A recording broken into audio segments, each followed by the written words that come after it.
Yayasan Ribatul Ukhuwah merupakan sebuah lembaga yang berkecimpung dalam bidang pendidikan, khususnya pendidikan dasar dan menengah, yang terletak di Jalan Surabaya, Kelurahan Panggung, Kota Tegal. Yayasan Ribatul Ukhuwah memiliki beberapa unit usaha, utamanya RA Usama, TKIT Usama, SDIT Usama, SMPIT Usama, dan beberapa unit usaha lainnya. Sebagai sebuah lembaga yang sadar akan pentingnya pendidikan bagi majunya generasi penerus bangsa, dan dalam rangka memperingati Hari Ulang Tahun Republik Indonesia yang ke-76, Yayasan Ribatul Ukhuwah, khususnya UPK Ki Hajar Dewantoro, mempersembahkan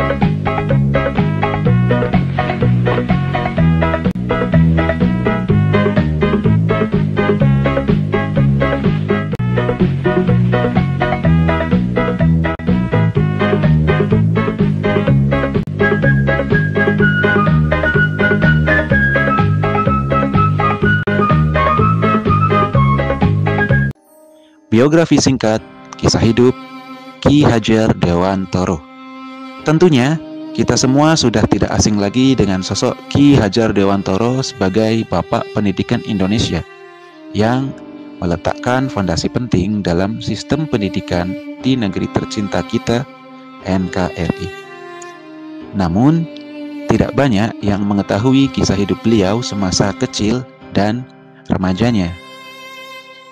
Ki Hajar Dewantoro terlahir dalam keluarga ningrat dengan nama Suwardi Suryaningrat pada tanggal 2 Mei 1889 dan merupakan keturunan langsung dari Sri Sultan Paku Alam ketiga.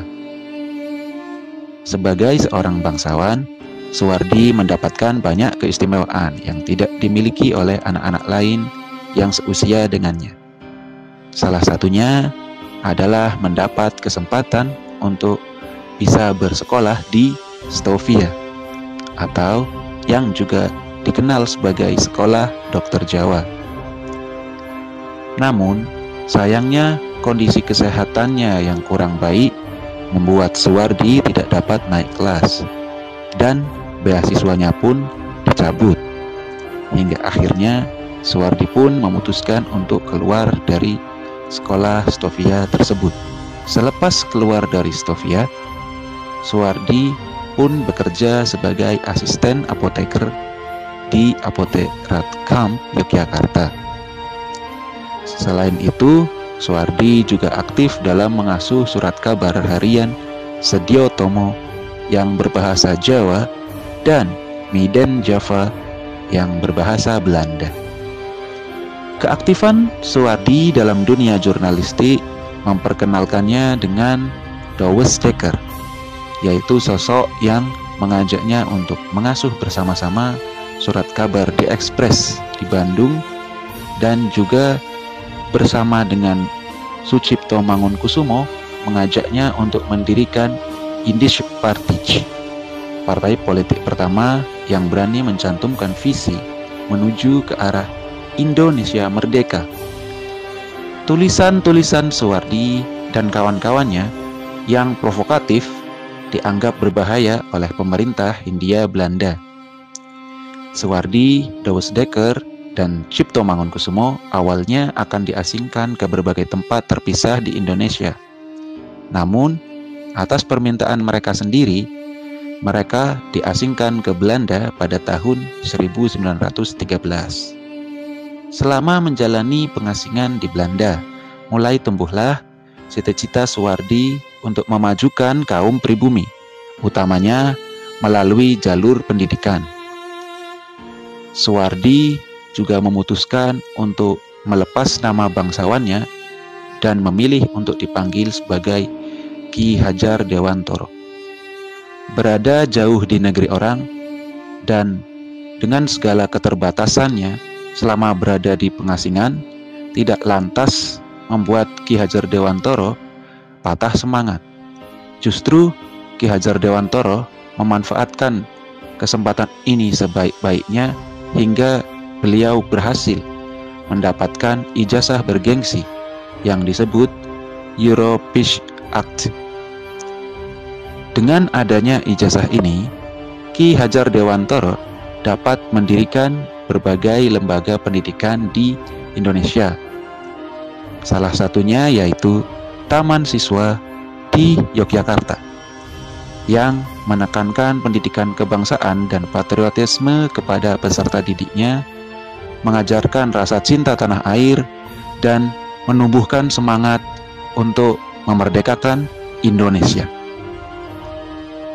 Gagasan Ki Hajar Dewantara tentang pendidikan nasional dan penyelenggaraan atau pembinaan perguruan nasional diterima dalam Kongres PPKI pada 31 Agustus 1928 yang nantinya menjadi pedoman penyelenggaraan pendidikan Indonesia selepas proklamasi kemerdekaan 17 Agustus 1945. Selain aktif di bidang pendidikan, Ki Hajar Dewantara juga masih terus aktif di bidang jurnalistik, yaitu dengan membuat tulisan di berbagai majalah, di antaranya majalah Wasita pada tahun 1928 hingga 1931, majalah Pusara pada 1931, serta majalah Keluarga dan Keluarga Putra pada tahun 1936. Atas jasa-jasanya dalam bidang pendidikan di Indonesia, Ki Hajar Dewantara diangkat oleh Presiden Soekarno sebagai Menteri Pendidikan dan Kebudayaan pada tahun 1950. Beliau juga mencetuskan slogan pendidikan Ing Ngarso Sungtulodo, Ing Madyo Mangunkarso, Tutwuri Handayani, di mana filosofi ini masih dipakai hingga sekarang. Ing Ngarso Sungtulodo artinya yang di depan memberi contoh. Ing Madyo Mangunkarso memiliki arti yang di tengah membangun atau memberikan kemauan dan semangat. Sedangkan Tutwuri Handayani artinya yang di belakang memberikan dorongan atau pengaruh. Pada 26 April 1959, Ki Hajar Dewantara pun mengakhiri pengabdiannya terhadap NKRI untuk kembali berjumpa dengan Tuhannya. Atas jasa-jasanya yang tak terhitung dalam memajukan pendidikan di Indonesia, pada tahun itu juga beliau diberi gelar sebagai pahlawan nasional. Selamat Hari Ulang Tahun Republik Indonesia yang ke-76. Merdeka!